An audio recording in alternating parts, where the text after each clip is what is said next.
Perfect. All right. Welcome to Semper Sometimes with Benny. Tonight I have two special guests with us, people that I've been following for quite a while. And I got to tell you, I found out about you guys from Gunny Ram on the Gram. So he started posting your guys' stuff. I met him virtually on Instagram a couple of months ago, started following him, and he started sharing all of your guys' videos and talking about all the different stuff that you guys are doing. Yeah, and I was like, wow, this is very different. I was like, the take that you guys have, like I've seen real estate agents and I've seen all these different things, but like the take that you guys have on it was so different that I was like, you know what? I want to get these guys on and I want to find out what they're doing and also why they're doing it. So first of all, I want to thank you guys from the bottom of my heart for taking the time out to come and be with us today. So without further ado, I really want you guys to just kind of give us a background on who each one of you are. Who is Roland? Who is Adam? And then we'll get into the questions of like, how did you guys meet? How did you find the company? And then we'll go from there. But the first things first is, who for everybody out there who has no idea who you are, who is Roland and who is Adam? Got it. You want to go first, bro? I mean, I'll go Not first. that you're a lady, but just no, He sounds like a lady, but he's got a better voice. He just explains things a lot better than I do. I'm more direct, I guess. But I'm Adam. Even though it says Roland and Adam, you could probably switch it. But he and I actually we met about almost 20 years ago back in the Marine Corps. We served in Operation Iraq Enduring and Iraqi Freedom, 2002, 2003, and that kind of shows our age already. already. If you didn't guess from our grays going in here, it's I use a little bit of stuff that makes the grays go away. Luckily, so. But we met 15 years ago. He stayed in. I had gotten out. Tried 10 years to be a police officer. They said you're too fucked up, and we're not going to take you. So I really struggled with that for a while. That, along with the typical things that most Marines go through, I would say, or even service members when they get out, is, you go through a little bit of, ups and downs mentally. And I really was trying to find myself. Thankfully, I linked up with him while he was on recruiting duty, telling him about the things that I felt like I wanted to do, because he and I both had some issues when it was time to buy a house. And we were kind of talking about war stories, like, no, mine was worse. No, mine was worse. And then we're like, fuck, if we could just do this for our own brothers and sisters and make this process so much better, we can actually change how everyone does real estate for veterans. And in addition to that, it took me about 10 years to get my VA rating, and it took him a while as well. So that's another thing, which is why we started Romeo Echo, was to do that and fix that. That's a big problem. Yeah. And I was just talking to a homeless Marine today, and he's 3 tours in Iraq.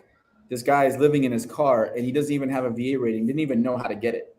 It's stuff like that. Wow. That's not good. That shit pisses me off. And the more stories I hear, the more it drove us to become here.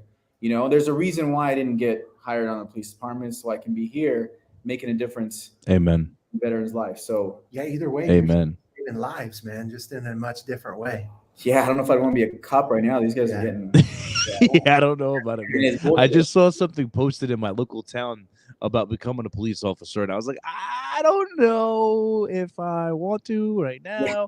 Like, it's never been like a huge calling for me. But I have thought about it, but I don't know. Like, right now, it's kind of like a crazy time. But sometimes that's the best time to do it, is when it's crazy, right? Absolutely. Sure, definitely. So Roland, what about you, man? How, same kind of thing, how did you find yourself in the Marine Corps? I know we talked a little bit about that last night, but like, who is Roland, outside of Romeo Echo, who is Roland? How did you find yourself doing this, and why do you continue to do it?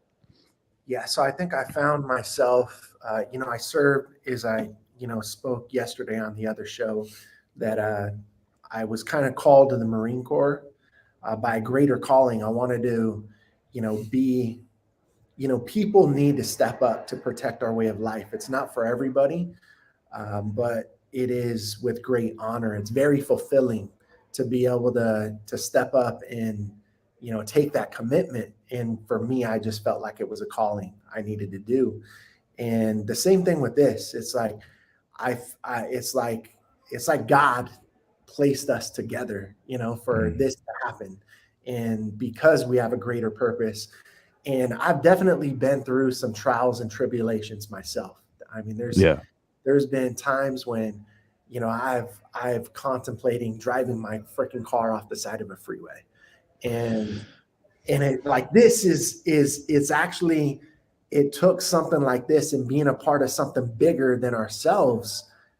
I mean, that I think is what we're a part of when we served in the Marine Corps. And I think for many, they lose that when they transition to the Marine Corps. Amen. Myself. And so what we're doing right now, it's almost like I need everybody else just as much as they need us. Yeah. Bro, that's so awesome, man. And it's so true because, like, you know, like I say this all the time. If it wasn't for, so when I got out of the Marine Corps and I did 4 years on recruiting duty as I was getting out, and I went back to the reserve program. And when I was getting off of active duty after 4 years of recruiting, I had already been in the Marine Corps on recruiting duty. I had already been like deployed and stuff, but I never got a VA rating. I never went to the VA. I never got seen or anything like that. And then as I was getting off recruiting duty, my master sergeant was retiring. And he went through steps and taps. He went through everything. And me and him were very close friends. I knew him since I was a Lance Corporal, since I was a young Marine. And he came over to me one day, and it was like his last, like 2 days before he retired. And he came over to me and he's like, "Hey, Benny." He was like, "Listen to me." I was like, "What's going on, Master?" And he was like, "Bro, it's Keith." I was like, "But not yet, but okay." And me and him were just going back and forth. And he was like, "Listen, I'm going to tell you everything you need to do in the next month before you get out of the Marine Corps." He was like, "Everything I tell you to do, go and do." And I was like, okay. So I went and did everything he told me to do. And then as I was getting out, one of my master sergeants that had retired, she now works for the VA in New Jersey. So she heard of me that I was getting out of the Marine Corps, that I was going to be getting off of active duty. And she was like, "Hey, I'll file your claim for you. Just send me all your medical documents and everything." Awesome. 6 months later, I get a check in the mail for a crazy amount of money, and I'm thinking it's a joke. I'm like, this is not real. I'm on Google. I'm like, there's no way this is real. And then I'm looking at my wife, and my wife is like, "There's no way this is real." So I call her, and she's like, "Oh no, that's your back pay." And the reason why it was so baffling to me was because, like you guys just said, there was people who I've heard of who've taken years to get claims.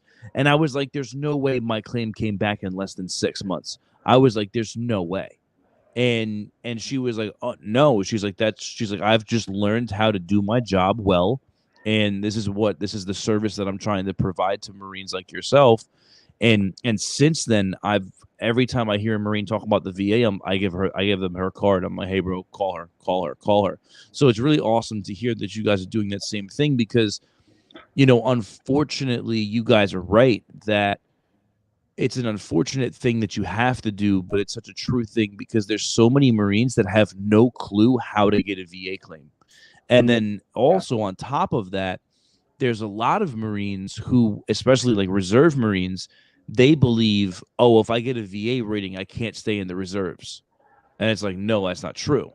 So a lot of people, and then even like when I got my VA rating, I went up to 2 master sergeants who've been in the reserves for over 18 years. And I was like, "Hey, Master Sergeant," I was like, "You know, do you know anything about this?" And they were like, "No, I have no idea. I don't know anything about the VA." And I'm like, "Bro, you've been in the Marine Corps for 18 years. What do you mean you don't know anything? Like, this is something that you should know. Like, you should know how these things work." And that's where the Marine Corps fails their Marines, because we don't properly transition them out. And we don't, you know, they're doing a lot better for it now. But I'm glad that there's people like you that are out there doing this to help other service members. So part of my question, you know, moving onward would be, what is it that you guys do when you say that you heard these horror stories and you lived these horror stories? what is it that Roland and Adam are doing to make it easier for the veteran? Like, what's so different about what you guys are doing? Yeah, so that's a great question, and I think it stems from just the initial it stems from the initial meeting. So like, and I take a lot of my experiences in working, like when you work with the VA, for one, you're put in a clinical setting with like individuals that are really just interning. So they're getting experience through the VA, very short term. And just the time when they like probably get good, they move on to starting their own practice or whatever. But regardless, it's like it's mostly a civilian that is a veteran. You feel when you're working with the VA that you're being judged and they're looking at you like you're crazy, is to where when we link up with a fellow vet face to face, Yeah. it's like one war fighter to another. Like I've been Amen. in those shoes that you've been in, and there's Amen. no judgment here because we're all fucked up in our own ways. Amen. And we just got to be okay with our fucked upness. That's like one of our mentors tells us. MVP right there. Yeah. And so it's like we start with that, and then we just figure out, we like break it down Barney style, and we figure out like where they're at, where we can be of assistance to them, like because everyone's in different places. And one of the cool things is we have this guy by the name of Joesapien, who's like at least around here, is a living legend, right?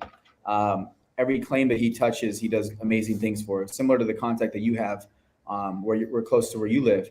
And through watching him change the lives of many service members, or vets, it's very easy for us to look at someone's situation now because we've seen it so many times. And it's really about the initial claim, the initial step for us. It's more of tell me about your service. What did you do? And we really take, just by asking simple questions, what's hurting? Did you ever go here? And this is one of the big things that they always say is like, oh, I never went overseas, right? Or I've never been shot at before. Yeah. Not everyone has.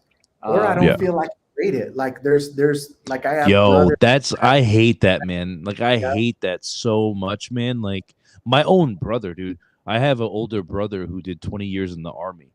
4 combat deployments, spent 4 years overseas, 2 years in Iraq, 2 years in Afghanistan. He has countless friends that he lost overseas. And I was talking to him right after he got out about his VA claim. And I like, not that it's my business, but I was like, just as a brother, literally, I was like, hey, like, have you gotten your VA claim yet? And he was like, oh yeah, I only got 40%. And I was just like, you definitely need to do an appeal. And immediately he was like, I'm not crazy. I don't rate that. I don't need that. And I was like, I'm not you. And I'm not going to sit here and say what you do and you don't rate. But I was like, bro, you've been through a lot of shit. And it's okay to not be okay. Like, it's completely okay to realize that you've seen some shit in 4 years of being overseas in a combat area for 4 straight years. Like, you were infantry. You watched one of your best friends die overseas. Like, you've gone through some shit. And it's okay that you did. And whether or not you want to admit that you're fucked up, or maybe you're not, right? But the thing is that I can't. It sucks when you meet those people who, like, they still have this fucked up mentality that they'll never rate, right? Yeah. Because in the Marine Corps, right, especially in the Marine Corps, what are we taught? Hey, you don't rate, devil dog. Hey, you don't rate. That's one of the many reasons why I never got a moto tat, because I was told, hey, you don't rate. And it was like, well, even when I came home from my deployment, they were like, hey, you still don't rate. And I was just like, but Corporal, you know what I mean? And that mentality sticks around, and there's Marines out there who think that they don't rate the help because they didn't serve overseas, and it's like, bro, at the end of the day, you still raised your right hand, and that doesn't negate the fact that you left the Marine Corps different than you walked in, or the Army, the Navy. So I definitely agree with you guys on that. is suck it up, devil dog, right? Where Yeah. guy's like, hey, I'm in pain, so suck it up, right? Motrin and Yep. hydrate, right? Like, so you got a lot of dudes who are just walking around. How you doing? Great. I'm like, dude, you're limping and you can barely walk right now. Yeah. Like, stop faking it. Like, tell that's me how what's we up. were brought up. So they go to the VA. So you go to your compensation exams. Like, I'm good, and then they don't get any rating whatsoever. Like, so and that's the shitty thing about the VA. So you asked about what we do different is, really through things that we've gone through on how to get our VA. Because I was declined. They said I wasn't even overseas. They had no record of that whatsoever. And it was a shit show. So being able to take someone's situation and really kind of help them map out something is pretty cool. And ultimately, Joesapien does makes the magic happen. Yeah. We really help with their mindset of going in and what to say and what to ask for, because ultimately, everyone needs a little a friend next to them. So yeah, 100%. Guidance is so key, especially in that. It's like, and listen, it's kind of like, you were a recruiter. When someone goes to MEPS, hey, listen, Master Guns, I didn't tell him what to say. I just guided him. I just gave him a little bit of a, hey, you might not want to say this. I didn't tell him not to say anything. I just told him what might happen if he said that. Yeah. And that reminds me, like, I had a gunny, one of my very best friends. He's a Purple Heart recipient, still in the Marine Corps, and he got shot through and through in his chest back in like 2011, I think it was, and he was just happened like over the summer, last summer. He went to medical and he was having issues with his shoulder, right? And it was in the same shoulder that he had the bullet wound that went through and through. So he's at medical, he's talking to this corpsman, and he's complaining about his shoulder. And his corpsman's like flipping through his medical record. And he's just like, oh, so what's wrong with your shoulder? He's like, have you ever injured it? And he looks at him and he's like, Doc, I have a bullet wound going through my chest. He's like, what do you mean? Have I ever injured it? And the doc just goes, well, I don't see anything here in your medical record. And he's like, what? For the VA, he's like, he's like, you don't see this in anywhere in there. You don't see the x-rays. You don't see. So then, long story short, my buddy Yon went home. He lived on base. And somehow they miraculously lost his medical records. Luckily, he had a copy of everything that he kept in one of those big black bins in his garage. And luckily, he had all the medical records, and he was like, here. And they made copies, and they literally quote unquote lost it in between transitioning. And it's like, bro, if you had gotten out of the Marine Corps and there was no medical record of you getting shot, well, the VA would say, oh, not service connected. Yeah, exactly. So you definitely got to make sure before you get out, everything's documented. So one of the things that we do, Benny, is like, once we help someone get their rating, it's important that we pass it on. They say, what can I do for you? You were so helpful. I said, save someone else, help someone else. Because that's ultimately what it's about. Yeah. And the way we found out how to do it was really through a friend of a friend of a friend, right? It was like Lance Corporal Underground kind of thing. Yeah. It was never like, hey, when you get out, this is what you guys got to do.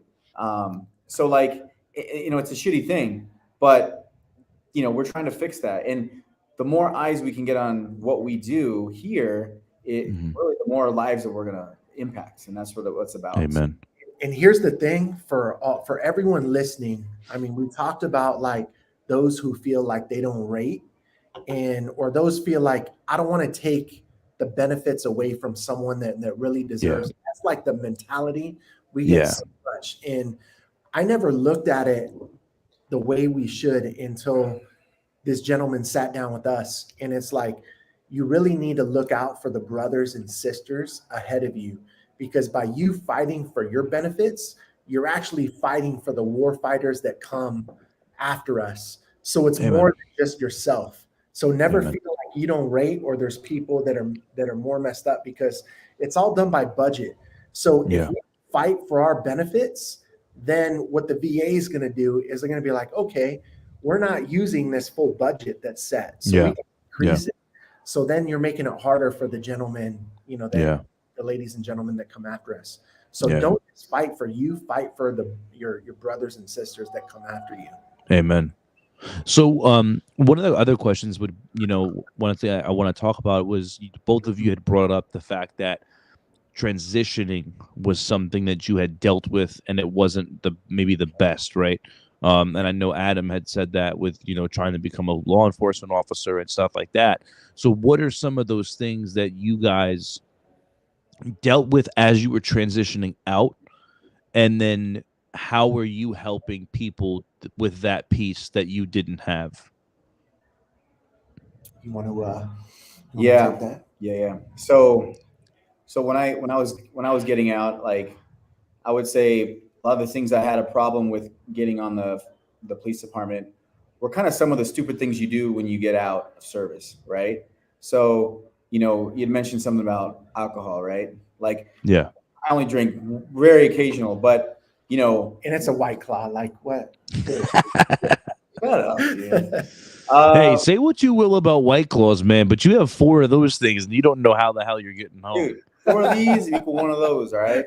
So, no, but so you get back, and you're like, you're fucked up. You're not like you're never the same person. I don't care how bad your deployment or how good it doesn't matter. Like if you've seen combat, you've been in that shitty situation and seen bad things. You're never going to be the same person. So a lot of times people come back, and for me, I had a Jody and a Susie situation. Yeah. So you come back and you're just angry and you want to drink and all this stuff. You drink to try to fall asleep, kind of thing at times. You know what I mean? So you're never really feeling, you tarnish relationships and stuff like that. And I would say, going through the things that I went through personally allows me to, with a clear head and because now I'm very, very disciplined, very regimented, working out, eating right, drinking water, the whole shebang, constantly working on myself, personal development, so the person I am now is nothing like when I was when I first got out. So I see people now and they come to us, and me and Roland are pretty much the same when it comes to all this. So we really just try to be that big brother and relate to them, number one, but number two, come up with a pretty good game plan as far as what we're going to do to make you better, right? A lot of times, people lose themselves and they lose identity. So, and for me, it's through fitness, and, in a lot of times, like which brings us to Operation Jump 22, because there's a certain level of adrenaline when you've been in a situation where people are firing at you and stuff. Yeah. So when you jump out of an airplane, you kind of release that, adrenaline back over. So, it's like a therapy to some. So, so that's where Operation Jump 22 came in, and when we were talking about that, but, we'll talk about that in a minute. But, really to answer your question is, we're just, as a big brother, is almost like a corporal to a lance corporal, just looking after them and coming up with the game plan. And really, it's more of keeping them on track and, accountability for them.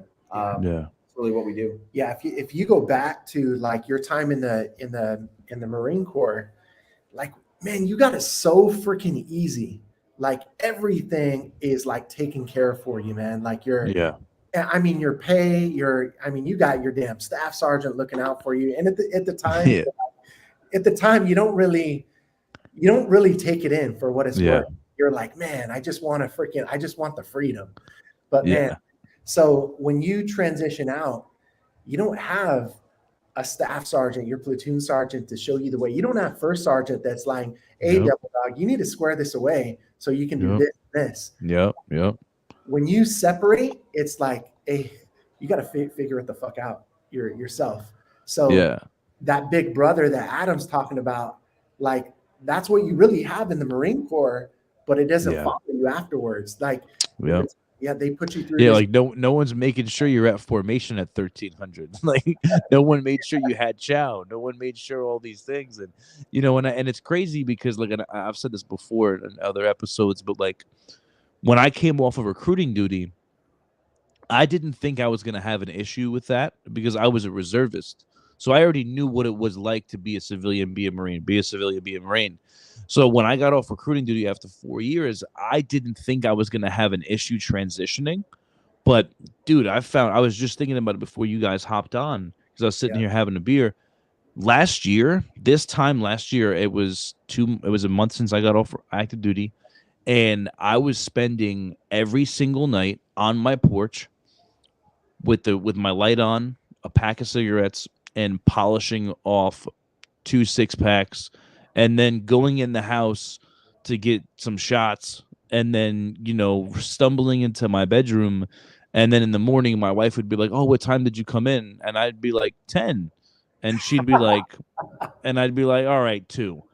Or sometimes later, and literally all I was doing was sitting on my porch calling Marines that I had deployed with, calling Marines that I had been on recruiting duty with, or just sitting. Like, I was calling my boy in Hawaii, and I'm blasted drunk on the phone with my dude in Hawaii, and we're just talking about us being on recruiting duty and how me and him couldn't stand each other, and now how we're really good friends. And yeah, huge adjustment past post recruiting duty. Like, it's so different, and especially like when you're on the duty, I was in an office with 5 Marines every single day for 4 straight years. So now leaving that and now back in this lone world where, like, even now a year later, I'll be like, "Yo, Mo," and then I'll be like, "Oh wait, he's in North Carolina." Or I'll be like, "Yo, Ray," and then I'll be like, "Oh, he's in South Carolina." Like, he's not at work with me, And even now, it's still something that. So I'm very grateful for you guys, having that big brother mentality and showing other people the way, and especially because with you guys having served so long ago, it shows people that your generation dealt with it, our generation's dealing with it. It's not generational, it's just life. Yeah. And to show people that it's okay to deal with that, because it's like, and going back to what you had said before about the VA and sitting down with somebody who doesn't understand you, it's the same thing when you go through like the transitional people are getting out, right? That steps and taps. When you do that, some civilians just telling you, "Hey, you're gonna feel this way when you get out," and you're like, "Yeah, okay," because and you're like, "Whatever." But like when a brother, a Marine who's already lived it, comes on a podcast and tells you, like, "Listen, man, it's gonna happen, bro. You're gonna feel like you got hit by a ton of bricks. You're gonna have no idea what's going on. You're gonna feel alone. You're gonna feel depressed. You're gonna feel like you don't have anywhere to go. You're gonna feel like you lost your sense of purpose.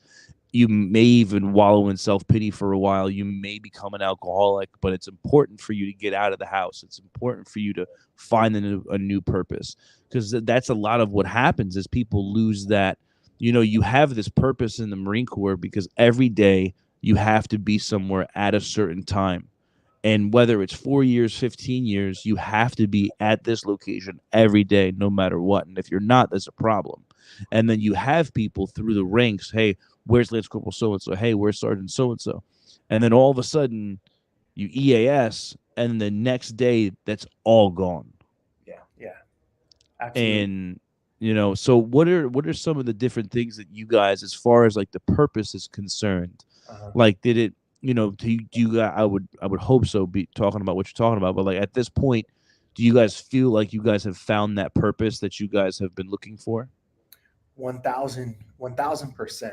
So it's it kind of goes back to like the original vision, like when we first, I mean, it, like we spoke yesterday about it, it really started with just real estate, but then it's evolved into so much more, and into like just for our brothers and sisters, like just knowing that, hey, we got your 6, real estate or not, like we want you to be successful in life, because all these trials and tribulations that we've gone through, and everyone that's watching that'll see this, like what you just brought up, you're going to go through some really hard times if you haven't already done so, but that's okay. You just need to go through that. You need to go through that and better yourself, because those are all tests that soon you will overcome. And then those tests will then be your testimony to help the brothers and sisters after you. Amen. where we're at right now. Like Amen. we do so much more like than just real estate. We're invested in helping veterans achieve greatness in their lives. Like whether like what he just talked about, helping a Marine that is actually homeless. Like you think your traditional like real estate agent from freaking Keller Williams, or I don't know if I can say names. Yeah. Like I'm just using Hey, it man, as, that's cool. as an example.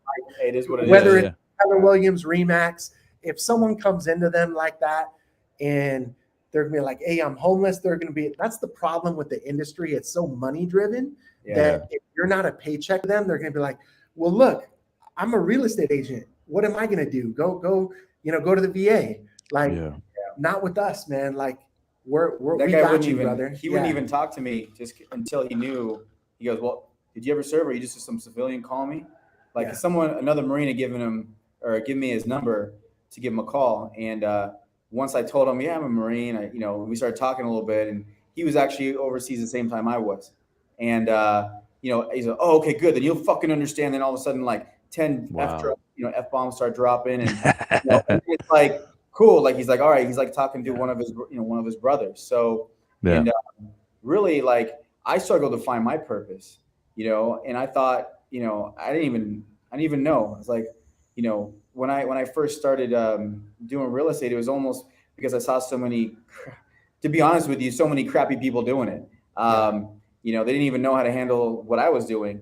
But once I started helping out more vets, and Roland was helping out more vets, we just saw that there was a greater purpose for us, and we needed to be able to make this better for them.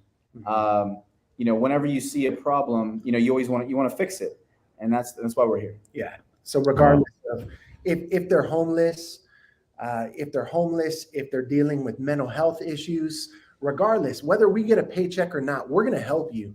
Whether or not you want to buy a home, whether or not you want to become we'll meet you at wherever you are in your life, and we are vested in your success. Wow. And that's really kind of what it comes down to, because, regardless of anyone's beliefs, I believe in God, and, my purpose is to, help others like I want to be helped. So it's going to come back tenfold for me, whether or not we get paid or not. So that's what we're here for, man. Whatever way we can help, we're there. Absolutely. Wow. That's awesome, man. And I just want to thank you again for that, because again, it's like, there's so many people doing it, but what are you doing differently? And what you're doing differently is you're doing what God has taught us to do, right? God's taught us gratitude. God has taught us to be gracious, right? And now you guys are just living that. Absolutely. Another thing too is I'm sorry, just to add to that. No, you're good. You're good. Because that brings us to a lot of companies. They don't operate on core values, and is one of our core values is to serve, and serve, that can go, it's a pretty broad term, but for us it's us serving them, right? Serving others. And he mentions God, which that's the most important thing behind everything. And we live our life serving and giving, and that's really what it's about. Everything else just rolls into place. It'll take care of itself. It'll come. Amen. And it's so true, man. And that's it's like I was, the other day I was listening to this podcast. It's called Uncommon Disciple, and there was this Navy SEAL who was on as a guest, and they were just talking about how like there's all these books out there, that are about like how to this and how to this, and they're just like, bro, all that stuff is in the Bible, man. Like it's like bro, if you just go to the Bible, like all those books that you just bought, it's in there. Like it all stems from there, service, gratitude, being gracious. Like, God told us to do that. Like, but now some guy's making millions off of his book, right? But it's just So 2 questions for you guys, and then we'll close it out. My first question for Roland. How do you feel that Marine Corps recruiting duty prepared you for where you are right now? And the reason why I ask you that question is because a lot of people, when they talk about recruiting duty, it's cringeworthy. They can't stand it. It's the worst place they've ever been. And a lot of people don't give it the credit that it's due, in my opinion. So do you feel that recruiting duty helped you get to where you are in this moment in life? Man, that's such a great question. And I think it all comes from your perception. And recruiting duty, it is hands down the hardest thing I've ever done in the Marine Corps. Probably one of the hardest things I've had to do, period. Like, and you've been through it. So you really know. It's like between the hours to the mission, that mission letter, all the stress and everything riding on your shoulders, trying to balance out your life. So there's so, like, I could probably write a damn paper on benefits that you get from recruiting duty, just from the perseverance that you have to make it off recruiting duty successfully. But I think just being able to do this podcast here with you right now, I don't think I would have been able to do this prior to recruiting duty, because I didn't have the communication skills to be able to articulate like just messages like this prior to recruiting duty. So from the confidence to the skills to just be able to connect with people, and like what they call, during my time it was called MC3. I don't know if they Yeah. if it's, like, It's still MC3, yeah. MC3, like the ability to communicate and consult with people. And really, I think the problem a lot of people have is what they teach you is listening with a purpose. Like, everyone wants to like be right and respond, but if you just take a step back and listen with a purpose, that was one of the key like traits I learned on. Yeah. Listen with a purpose. That's Listen it. That's it. And if you just take that one thing from recruiting duty, listening with the purpose, and apply it to your life, holy shit, man, the success that you'll have in anything that you do, whether it's like a relationship with your wife or husband, whether it's a sales conversation, whether it's a job interview, man, if you get that down, you're 10 steps ahead. So yeah, that's like recruiting duty definitely set me up for success, and is a great deal of where I'm at today. Amen. So do you find yourself doing a lot of things that you did? Like, do you see yourself, like, as your day goes by, like you look back at recruiting duty and you're like, wow, I'm doing that again. Like, do you find yourself doing those things? Absolutely. Actually, so like all of our businesses that we run, we basically model them from what I used on Marine Corps recruiting duty. Like, because the Marine Corps, they're a business, man. They're in the business of, I mean, yeah, they're protectors of our way of life, but they're a business. Like, their business is killing and like protecting, but yeah. but it's like That's why they're so successful. They need sales to recruit the men and women to do that. Amen. And everything is like, they're probably one of the most successful organizations we have. And so if they're successful, I mean, they're successful for a reason. So we just take that and apply it, you know? Amen. That's so awesome. And then my next question really is for the both of you. How do you find that the Marine Corps has helped you guys get to where you are, especially as entrepreneurs, as men? Like, how do you feel that the Marine Corps' traits, the core values, have helped you guys become the business owners that you are, and propel you to where you guys are now? Yeah, you want to take I mean, honor, courage, commitment.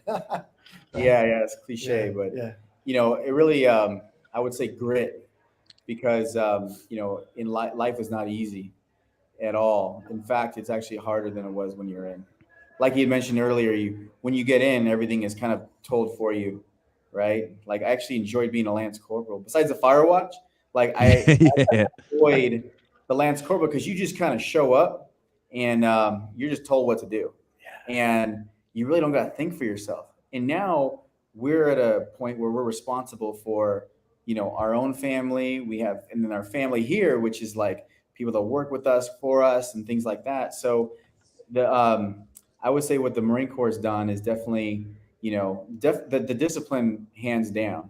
And I want to say that really being able to put up with all the stuff, all the grit and the hard shit. Waking up and we were just talking because we were rolling through Camp Pendleton yesterday, and we were talking like, oh, we slept here and did this, right? Well, we waking up and waking up in a puddle because I didn't zip my sleeping bag in. Just stuff like that. And, but that's when you wake up every morning in life, and you tend to forget that.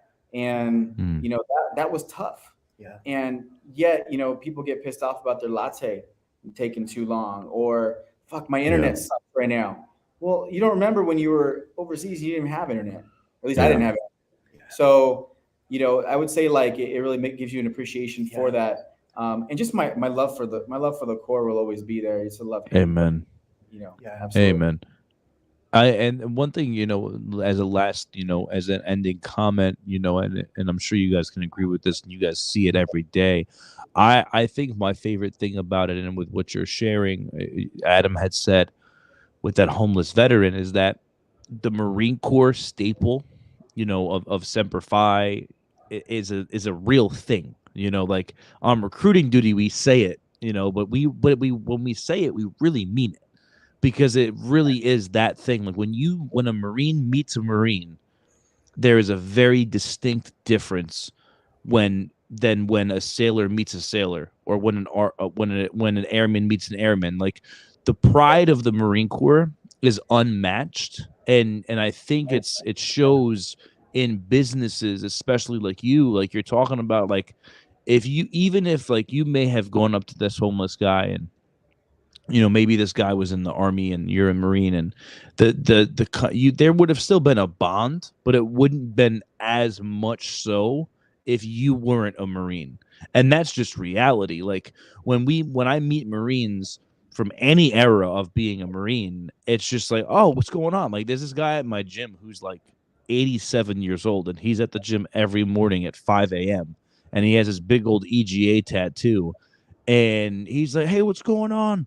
And I'm just like, I'm like, you're always the first one in the door every single day, 7 days a week. And, and dude, there's a whole bunch of Marines that go to our gym, and we even talk about it. Like the Marines interact differently than all the other branches in the gym. Like the other vets don't even speak to each other. But the Marines, when we come in the building, we make sure to go to every Marine in the gym, and we're like, yo, what's good, man? How are you? How have you been? Crazier thing. One of the guys, when I started going to this gym, I saw he had an EGA tattoo, and I went over to him and I was like, bro, you look so familiar. I was like, I don't know why, but I feel like I know you. I was like, he was like, well, were you in the Marine Corps? I was like, yeah. I was like, but I'm a reservist. And then he was like, oh, I was like, where are you from? He's like, oh, I'm from Brooklyn. I was like, oh, well, I grew up in Brooklyn. And then I was just like, I was like, yo, do you have a brother? He's like, I do. And I was like, is your brother Frank? And he was like, yeah. I was like, yo, your brother's Frank Calla? And he was like, yeah, I'm Mike. And I'm like, bro, get the hell out of here. So long story short, me and his brother went to the same high school. Then I moved to New Jersey out of Brooklyn. We went to boot camp together on the same bus, flew from the same airport, he was one floor below me. I was a floor above him. And then here, 13 years later, I'm bumping into his brother at the gym. And it's like, bro, how? And then we find out he lives 3 doors down from where I live. Wow. Small. And it's just like how small the Marine Corps is. And that, like, as a lasting comment, like, how do you, as a business owner, do you see that a lot? Like, does the Marine Corps really embody your community? Do you really see that a lot, especially being in California? I feel like you would. Absolutely. Yeah. Just to add, and I'll let him say it, but that brotherhood is hands down the greatest brother, even sisters too. Like it's just, Of course, you're a Marine, like it's instant family in a way. And it does it carry overs to business because they want to see you do well. Mm-hmm. And then you want to see them do well, and you guys both support each other. And I say like, that's a pretty cool thing when that happens, to help each other become successful after service. And pretty amazing, right? Yeah, absolutely. That's what really what it comes down to is, helping each other become successful regardless. Like it's really just doing the right thing. Get back to that like golden rule. And I think for everybody, like everybody that watches this or listens to it, if you really think about like how you guys want to be remembered, like when it's your when it's your funeral, like how do you want people to remember you? What do you want them to say at your funeral? And how you want to be remembered by? Now go back and live that life. Live a life that'll lead to that. Absolutely. Amen. Bro, I couldn't think of a better way to end it. Thank you for that. Because it's such a true thing. And that's literally the life that I'm living right now, this season that I'm in, and we all go through different seasons of life. And that's the one that I'm in right now, is that I'm realizing that what am I going to be remembered for when the curtains are closed, when, I'm at the gates. What are my children going to remember me as? Are my children or the people in my neighborhood or whoever it is, when you bring up my name, what are they going to remember? Are they going to remember the old miserable guy? Or are they going to remember the guy who always held the door open? Like, what's the first thought? And even before you die, when your name is brought up in a conversation at a table somewhere, what is the words that come out of people's mouth? Do people gladly say, "Oh yeah, I know Adam. Yeah, I know Roland. Yeah, bro, dude, they did this." Da, da, da, da. Or when your name's brought up, immediately they're like, and that's the reality of it. Like, who are you living? Who are you being? What are you doing? And what are you doing? Most importantly, what are you doing for the community in which you live in? And what are you doing to, it's like that old say, I forget what it's called, but like that old saying, like, the guy that plants a tree that he'll never see the shade of. I completely messed that up, but that's, what I mean. Okay, I got the point. But hey, thank you guys so much for taking the time out to be with us. I really appreciate it. We'll definitely do another episode to talk more about what you guys do and what you guys are doing for the community, and also the other endeavors that you guys have. But thank you guys so much. Please, again, you're always welcome back. And have a good rest of the night. Do you guys have any last words or thoughts or anything you want to throw out there? Maybe, just where to find us, because we do Operation Jump 22 this year, and we'd love to see you there personally. And if you can come out, it'd be awesome to come out with us. We know you're not going to jump. You can just have some beer and hang out. No, listen, I'm the type of person that if I go to something and the thing, like, no matter what the thing is, if I go there, I'm going to get peer pressured into jumping out of an airplane. Like, I know this about me. Like, if I go there and you're like, "Oh yeah, you can just come and have a beer," I'm going to be like, "Bro, I did not just fly all the way here just to have a beer." And then eventually you're going to be like, "Hey man, it's not that bad of an idea. You can just hop out of a plane." And then next thing you know, I'm falling out of an airplane. Yeah. But actually, yeah. So where can we find you guys, and then what events do you guys have coming up for both of your businesses? Yes, we got so Operation Jump 22. We just locked in the date for this year's event. It's going to be Saturday, November 5th in Oceanside, California, right outside the main side gate of Camp Pendleton. And you can actually find us at operationjump22.com, Operation Jump 22 on IG, Romeo Echo. That our IG handle is at Romeo Echo USA. You can find my personal Roland D03, Adam Martinez 0331. .0331. Yeah, .0331. And then for the most part, any one of those you'll be able to get to us and connect with us. Whatever you guys need, like, hey, we got you. So definitely. Yeah. Right, thanks for having us on, by the way, too. Yeah, definitely. Thank you guys so much. Cheers. Have a good rest of the night. White Claws up. And have a good night, gents. All right, you too, brother. Take care. Yeah.